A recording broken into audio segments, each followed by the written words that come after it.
এই মুহূর্তে Chittagong medical college হাসপাতালে আছেন রিপোর্টার ফেরদৌস লিপি। সরাসরি যাচ্ছি তার কাছে। লিপি, চট্টগ্রাম মেডিকেলের অবস্থা এখনো পর্যন্ত বেশ জটিল।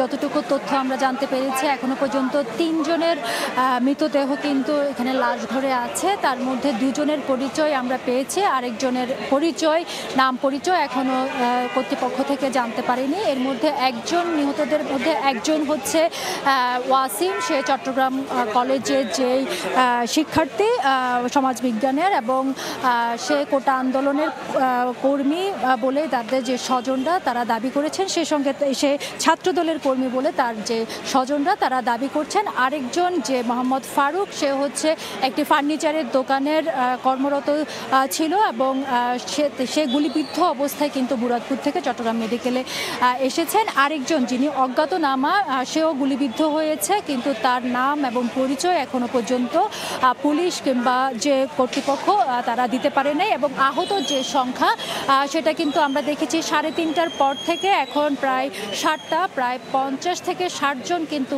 আহত এসেছেন মুরাদপুর এলাকা থেকে, এবং এর বাইরে অল্প কিছু এসেছে কাপ্তাই এলাকা থেকে। এবং আহতরা যারা আসছেন তারা হচ্ছে বেশিরভাগই আন্দোলনকারী বলে যারা নিয়ে আসছেন তারা দাবি করছেন। এবং একসাথে আসলে আমরা দেখেছি যে 5-6 জন করে আহত আসছেন, এবং আসার সাথে সাথে যে মেডিকেলের ইমার্জেন্সি বিভাগে যারা কর্মরত চিকিৎসক আছেন তারা কিন্তু যে বিষয়টা হচ্ছে সেটা হচ্ছে যে চিকিৎসকরা তারা কিন্তু প্রাথমিক চিকিৎসা দিয়ে যার যে ইনজুরি অনুযায়ী কিন্তু বিভিন্ন ওয়ার্ডে কিন্তু তাদেরকে পাঠানো হচ্ছে। আর মুরাদপুর এলাকায় হচ্ছে থমথমে পরিস্থিতি, সেখানে বিজিবি মোতায়েন করা হচ্ছে, এবং যারা আন্দোলনকারী ছাত্রলীগ কিংবা ছাত্রদল 3 পক্ষই কিন্তু আসলে বিভিন্ন অলিতে গলিতে অবস্থান নিয়েছে। তো এই ছিল আমার কাছে এখনো পর্যন্ত চট্টগ্রাম মেডিকেল থেকে সর্বশেষ।